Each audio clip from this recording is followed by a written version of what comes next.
Hi friends, welcome back to our channel. ഇന്ന് നമ്മൾ നോക്കുന്നത് 6th സ്റ്റാൻഡേർഡിലെ ഹിന്ദിയിലെ ഫസ്റ്റ് യൂണിറ്റിലെ ഫസ്റ്റ് ചാപ്റ്ററാണ്. ഫസ്റ്റ് യൂണിറ്റ് ഏതാണ്? ഇക്കായി 1 ഗുലേ ദിൽസേ എന്നുള്ളതാണ് അല്ലേ.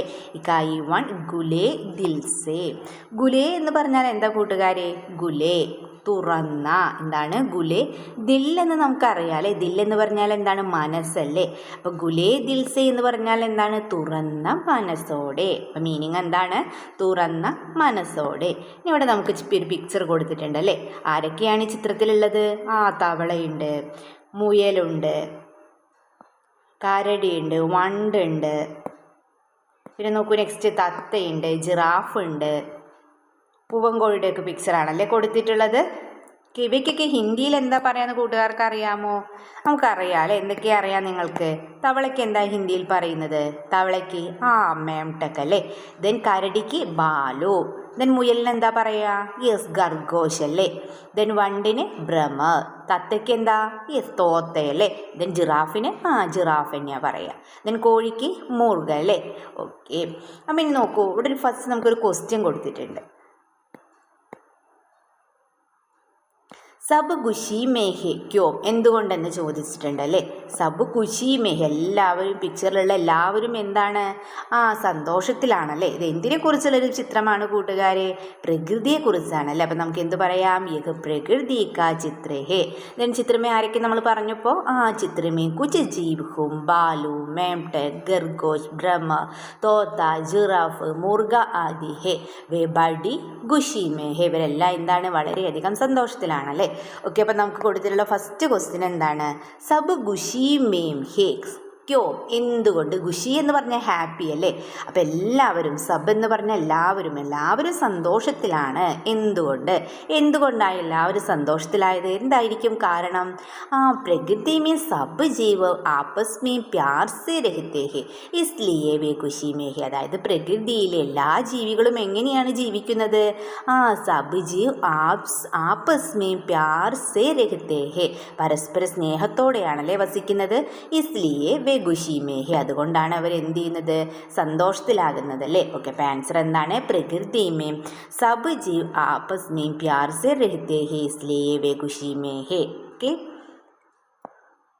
ദെൻ ഫസ്റ്റ് ചാപ്റ്റർ നോക്കൂ, കവിതയാണല്ലേ. നീലി ചിടിയ. കവിത എന്ന് പറഞ്ഞാൽ എന്താണ്? കവിതയല്ലേ. നമുക്കറിയാം, പാട്ട് അഥവാ പോയം എന്ന് ഇംഗ്ലീഷ് പറയുമല്ലോ നമ്മൾ. ഓക്കെ. അപ്പം നമ്മുടെ കവിതയുടെ പേരെന്താണ്? നീലി ചിടിയ. നീലി എന്ന് പറഞ്ഞാൽ എല്ലാവർക്കും അറിയാം എന്താണ്? കളറാണ്. ഏത് കളറാണ്? യെസ് ബ്ലൂ അല്ലേ. നീല കളർ അല്ലേ. ബ്ലൂ, നീല. ചിടിയ എന്ന് പറഞ്ഞാൽ എന്താണ്? ചിടിയ പക്ഷി. എന്താണ്? പക്ഷി. അപ്പം നമ്മുടെ റൈറ്ററിൻ്റെ പേരെന്താണ്? ഹരിവംശ റായ് ബച്ചൻ. അപ്പോൾ ഹരിവംശ റായ് എഴുതിയ നീലി ചിടിയ എന്ന കവിതാഭാഗമാണ് നമുക്കിവിടെ പഠിക്കാനുള്ളത്. ഓക്കെ. നമുക്ക് വായിച്ച് നോക്കാം. അത് പിക്ചർ നോക്കൂ, ഒരു നീലി ചെടിയുടെ തന്നെയാണല്ലോ പിക്ചറും കൊടുത്തിട്ടുള്ളത്. ഓക്കെ. നമുക്ക് വായിച്ച് നോക്കാം. നീലെ ആസ്മാൻ സേ ഉതരി നീലി ഏക് നിരാലി ചിടിയ, ഗാത്തി ഉഡ്നെ വാലി ചിടിയ, ഉടുത്തി ഗാനേ വാലി ചിടിയ. അപ്പം എന്താ പറയുന്നത്? നീലി ആസ്മാൻ സേ. ആസ്മാൻ എന്ന് പറഞ്ഞാൽ എന്താണ്? ആകാശം. എന്താണ്? ആകാശം. അപ്പം നീല നിറത്തിൽ നിന്നുള്ള ആസ്മാൻ എന്ന് പറഞ്ഞ ആകാശം അല്ലേ. സേ ഉത്തരി എന്ന് പറഞ്ഞ് ഇറങ്ങി വരിക. ഉത്തർന മീൻസ് ഇറങ്ങി വരിക നമ്മൾ പറയില്ലേ. അപ്പം എന്താണ്? നീലെ ആസ്മാൻ സേ ഉതരി, നീലാകാശത്ത് നിന്ന് ഇറങ്ങി വരുന്ന നീലി ഏക് നിരാലി ചിടിയ, നീല നിറത്തിലുള്ള നിരാലി എന്ന് പറഞ്ഞാൽ എന്താണ്? തുല്യമായ, വിചിത്രമായ എന്നൊക്കെ നമ്മൾ പറയില്ലേ. യെസ്, എന്താണ്? നിരാലി എന്ന് പറഞ്ഞാൽ. അപ്പം നീലി ഏക് നിരാലി ചിടിയ, നീലാകാശത്ത് നിന്ന് ഇറങ്ങി വരുന്ന നീല നിറത്തിലുള്ളൊരു പക്ഷി എന്നാണ് ഈ വരികളിൽ പറയുന്നത്. നെക്സ്റ്റ് ലൈൻ നോക്കാം.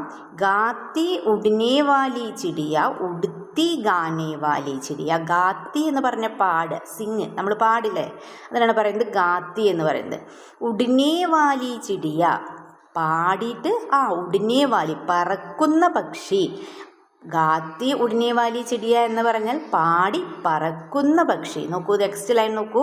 ഉടുത്തി ഗാനേ വാലി ചിടിയ. അപ്പം എന്താ ഇവിടെ പറയുന്നത്? പറന്ന് പാടുന്ന പക്ഷി. ഇവിടെ പാടി പറക്കുന്ന പക്ഷി. നെക്സ്റ്റ് ലൈൻ എന്താണ്? പറന്നു പാടുന്ന പക്ഷി. ഉടുത്തി ഗാനേ വാലി ചിടിയ. ഓക്കെ. ദെൻ നെക്സ്റ്റ് നോക്കാം. ഇസ് ഫുനഗി സേ ഉസ് ഫുനഗി പർ. എന്താ പറയുന്നത്? ഉടുക്കർ ജാനേ വാലി ചിടിയ. ഫുനഗി എന്ന് പറഞ്ഞ ബ്രാഞ്ചില്ലേ, നമ്മുടെ ശിഖരങ്ങൾ, മരത്തിൻ്റെ കൊമ്പില്ലേ, അതിനാണ് ഫുനഗി എന്ന് പറയുന്നത്.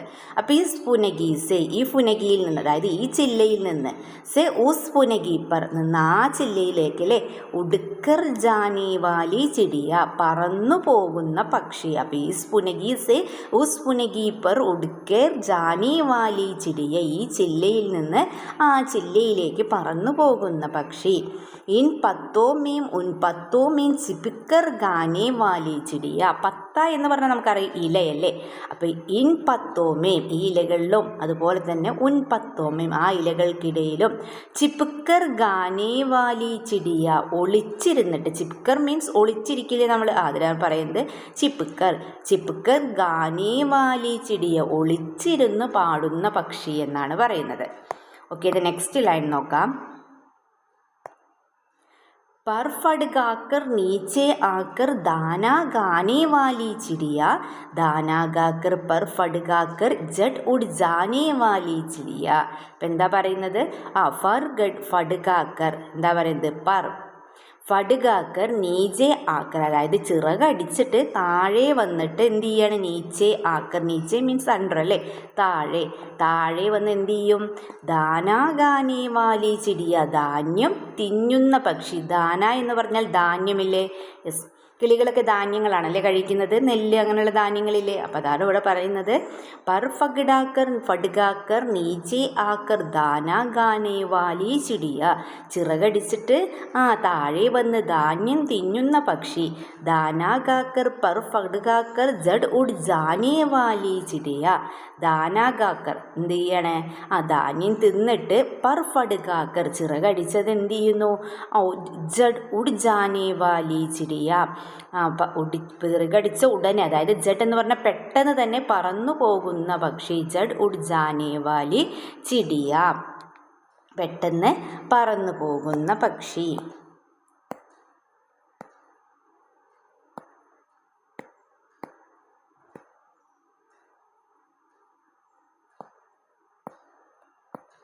ഇവിടെ ക്വസ്റ്റ്യൻ കൊടുത്തിട്ടുണ്ട് അല്ലേ. ചിടിയ ക്യോം ചിപ്കർ ഗാത്തി ഹേ. ചിടിയ ക്യോം ചിപ്കർ ഗാത്തി ഹേ. ഈ പക്ഷി എന്തിനാണ് ഒളിച്ചിരുന്ന് പാടുന്നത് എന്നാണല്ലേ ചോദിച്ചിട്ടുള്ളത്. എന്തിനു വേണ്ടിയിട്ടാണ്? ചിടിയ പേड़ के टालियों पर पत्तों के बीच छिपकर गाती है क्योंकि उसकी दूसरों का डर है. കാരണം എന്താണ്? ചിടിയ പേड़ की टालियों पर पत्तों के बीच छिपकर गाती है. പക്ഷി എന്ത് ചെയ്യാണ്? മരക്കൊമ്പുകൾക്കിടയിൽ, ഇലകൾക്കിടയിൽ ഒളിച്ചിരുന്നിട്ടാണല്ലേ പാടുന്നത്. ക്യോംകി എന്തുകൊണ്ടെന്നാൽ, ഉസ്കി ദൂസരോം കാ ഡർ ഹെ, മറ്റുള്ളവരെ അതിലെന്താണ്? പേടിയാണല്ലേ. അതുകൊണ്ടാണ് എന്ത് ചെയ്യുന്നത്? ഒളിച്ചിരുന്ന് പാടുന്നത്. ഓക്കെ, ദെൻ നെക്സ്റ്റ് ലൈൻ നോക്കാം. Is Tally say uz Tally पर उड़ जाने वाली चिड़िया. Is Tally say uz Tally पर, ഈ ചില്ലയിൽ നിന്ന്, അതായത് ഈ കൊമ്പിൽ നിന്ന്, ഉസ് ടാലി पर ആ കൊമ്പിലേക്ക്, ഉഡ് ജാനേ വാലി ചിടിയ. ഉഡ് ജാനേ വാലി പറന്ന് പോകുന്ന പക്ഷി. പറന്നു പോകുന്ന പക്ഷി. ലാക്ക് ബുലാവും ലേക്കിൻ മേരെ പാസ് ന ആനേ വാലി ചിടിയ. ലാക്ക് ബുലാവും, അതായത് ലാക്ക് എന്ന് പറഞ്ഞ ലക്ഷം, എത്ര തവണ വിളിച്ചിട്ടും എന്നുള്ള മീനിങ്ങിലാണ് ഇവിടെ പറയുന്നത്. ലാക്ക് ബുലാവുൽ ലേക്കിൻ മേരെ പാസ് ന ആനേ വാലി ചിടിയ, അതായത് ഒരുപാട് തവണ വിളിച്ചിട്ടും എൻ്റെ അരികിൽ വരാത്ത പക്ഷി. പാസ് ന ആനേ വാലി ചിടിയ, അരികിലേക്ക് വരാത്ത പക്ഷി.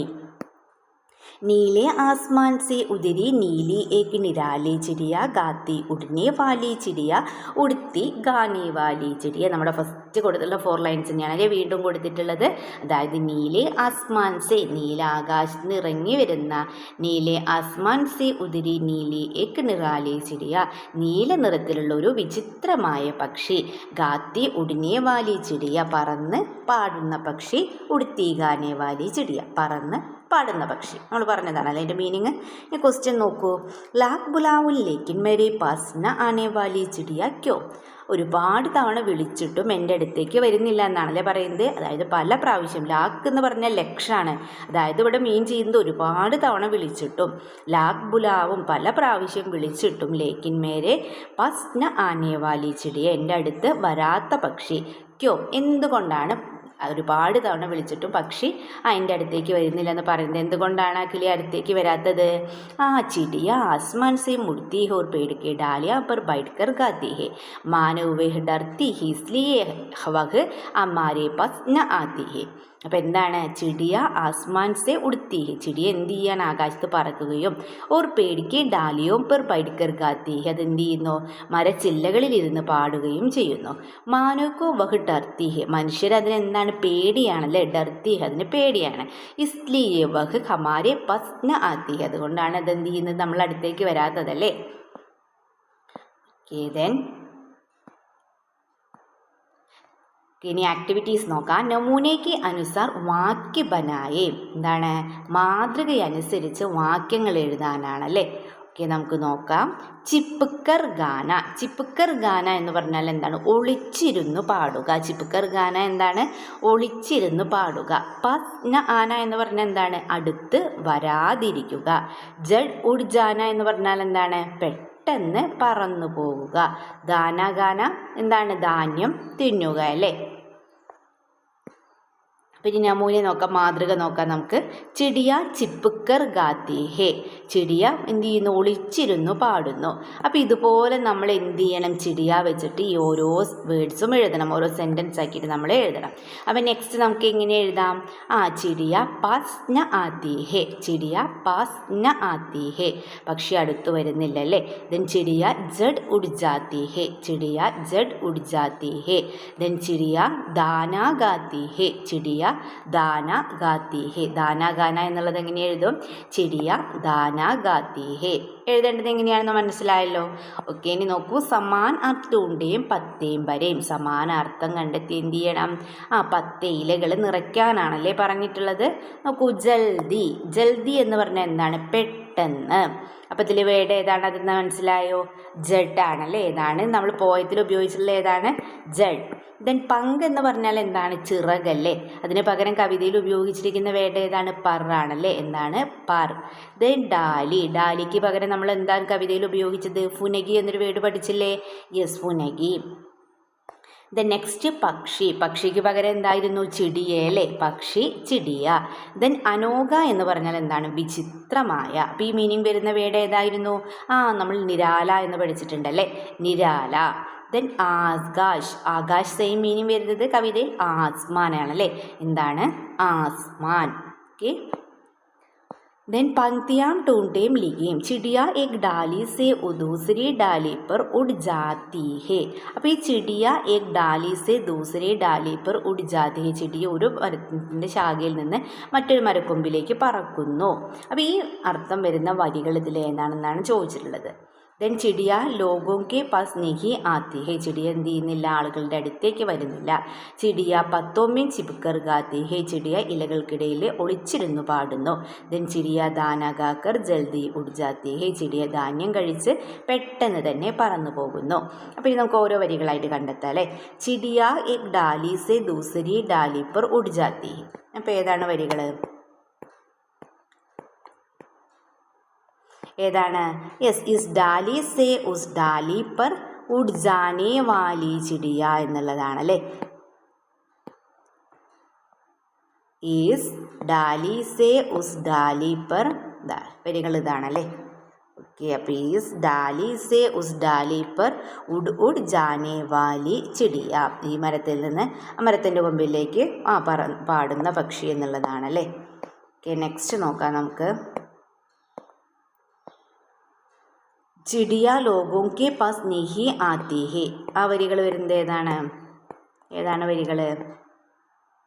യെസ്, ലാക്ക് ബുലാവും ലേക്കിൻ മേരെ പാസ് ന ആനേ വാലി ചിടിയ. അപ്പോൾ ഈ വരികളാണല്ലേ. ഏതാണ്? ഈ വരികളാണ് അവിടെ എഴുതേണ്ടത്. ഓക്കെ, ദെൻ നെക്സ്റ്റ് നോക്കാം. ചിടിയ പത്തോं में छिपकर गाती है.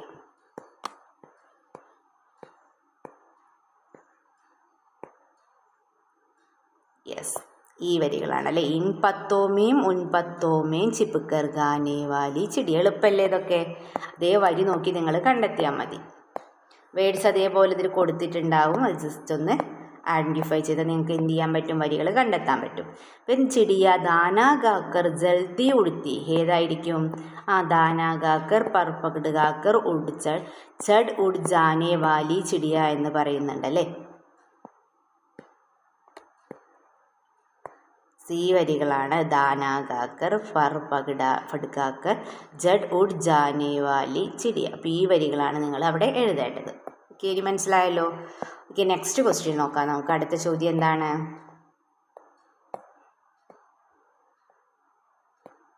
കവിതാസെ ചുനിക്കർ ലിഖേ, കവിതയിൽ നിന്ന് കണ്ടെത്തി എഴുതാനാണല്ലേ. ഓക്കെ, ഉടനെ വാലി ഇതുപോലത്തെ വേർഡ്സ് ഏതൊക്കെയാണുള്ളത്? ജാനെ വാലി ഉണ്ട്, ഗാനെ വാലി, ആനെ വാലി, ഗാനെ വാലി, ഉഡ് ജാനെ വാലി ഒക്കെ ഉണ്ടല്ലേ. അപ്പോൾ അവ നിങ്ങൾ എന്ത് ചെയ്യുക, എടുത്ത് എഴുതുക. ദെൻ ഊപ്പർ കെ നമൂനെ അനുസാർ ശബ്ദ ബനായ. പി നൽകിയിട്ടുണ്ട്, ദേക്ക് നൽകിയിട്ടുണ്ട്, ബീക്ക് നൽകിയിട്ടുണ്ട്, കർ നൽകിയിട്ടുണ്ട്. നമ്മളിവിടെ നോക്കൂ, ഉടനെ വാലി, അതേപോലെ നമ്മൾ ജാനെ വാലി എന്നൊക്കെ പറഞ്ഞില്ല, അതുപോലെ ഈ പിയും ദേക്കും ബീക്കും കറും വെച്ച് എഴുതാനാണ് പറഞ്ഞിട്ടുള്ളത്. അപ്പം നമുക്ക് എങ്ങനെ എഴുതാം? പീനെ വാലി, ദേക്നെ വാലി, ബീക്നെ വാലി, കർണേ വാലി അല്ലേ. ഇതൊക്കെ എളുപ്പമുള്ള പ്രവർത്തനങ്ങളല്ലേ. ഓക്കെ, ഇനി നെക്സ്റ്റ് നോക്കൂ. പങ്ക്തിയാം ചോടയും, വരികൾ കൂടി ചേർക്കാനാണല്ലേ.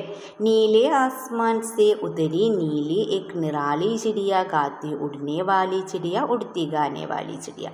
നമ്മുടെ പഠിച്ച കവിത എന്നുള്ള 4 വരികളാണ്. ഇനി ബാക്കി നോക്കൂ, ചിത്രങ്ങൾ ഇവിടെ കൊടുത്തിട്ടുണ്ട്. ഗോംസല ബനാന, പാനി പീന, ബാരിഷ് മേ ബീഗ്ന, പ്യാർ കർണ. അപ്പോൾ ഈ വരികളൊക്കെ വെച്ച് നിങ്ങൾ എന്ത് ചെയ്യണം? കൂടുതൽ വരികൾ ഈ കവിതയ്ക്ക് കൂട്ടിച്ചേർക്കണം. അപ്പോൾ ഗോംസല ബനാന എന്ന് പറഞ്ഞാൽ എന്താണ്? കൂടുണ്ടാക്കുന്നു. ഗോംസല എന്ന് പറഞ്ഞാൽ കൂട്, ബനാന പറഞ്ഞാൽ ഉണ്ടാക്കുക അല്ലേ. ദെൻ പാനി പീന, വെള്ളം കുടിക്കുന്നു. ദെൻ ബാരിഷ് മേ ബീഗ്ന, മഴ നനയുന്നു. പ്യാർ കർണ, സ്നേഹിക്കുന്നു. അപ്പോൾ ഇത്രയും വേർഡ്സ് ഉപയോഗിച്ചുകൊണ്ട് നിങ്ങൾ എന്ത് ചെയ്യണം? കൂടുതൽ വരികൾ കൂട്ടിച്ചേർക്കണം. ഓക്കെ, അപ്പോൾ നമുക്ക് എങ്ങനെ എഴുതാം? പേട് पर घोंसला बनाने वाली चिड़िया, नदी से पानी पीने वाली चिड़िया, सबको प्यार करने वाली चिड़िया, बारिश में भीगने वाली चिड़िया. ഇങ്ങനെ എഴുതാലോ. ഓക്കെ, ദെൻ പക്ഷിयों के चित्र इकट्ठा करें, उनके नाम लिखें, ആൽബം बनाए അല്ലേ. എന്താണ്? പക്ഷികളുടെ ചിത്രങ്ങളൊക്കെ ശേഖരിച്ച് നിങ്ങൾ എന്ത് ചെയ്യണം? ഒരു ആൽബം തയ്യാറാക്കാനാണ് പറഞ്ഞിട്ടുള്ളത്. ദ രാഷ്ട്രീയ പക്ഷി ദിവസ് 5 जनवरी पंछी आए प्यास बुझाए, आपके स्कूल में भी ऐसा कार्यक्रम का आयोजन करें. അപ്പോൾ നിങ്ങളുടെ സ്കൂളിൽ ഇതുപോലൊരു പരിപാടി നടത്താൻ നിങ്ങളോട് പറഞ്ഞിരിക്കുകയാണ് അല്ലേ. ഓക്കെ, ഇനി നോക്കൂ, ഇവിടെ നമുക്കറിയാത്ത വേർഡ്സിൻ്റെ മീനിങ്സ് ഒക്കെ കൊടുത്തിട്ടുണ്ട്. അപ്പോൾ ഇതൊക്കെ ഒന്ന് നിങ്ങൾ നോക്കുക. ഓക്കെ, അപ്പോൾ ഇത്രയുമാണ് ഈ ചാപ്റ്ററുമായി ബന്ധപ്പെട്ട ആക്ടിവിറ്റീസും ഈ ചാപ്റ്ററിൻ്റെ മലയാളം എക്സ്പ്ലനേഷനും എല്ലാം നമ്മൾ ഡിസ്കസ് ചെയ്ത് കഴിഞ്ഞു. അപ്പോൾ നിങ്ങൾക്ക് വീഡിയോ യൂസ്ഫുള്ളായി തോന്നുകയാണെങ്കിൽ തീർച്ചയായും ലൈക്ക് ചെയ്യുക, കമൻറ്റ് ചെയ്യുക. ഇതുവരെ ചാനൽ സബ്സ്ക്രൈബ് ചെയ്യാത്ത കൂട്ടുകാരുണ്ടെങ്കിൽ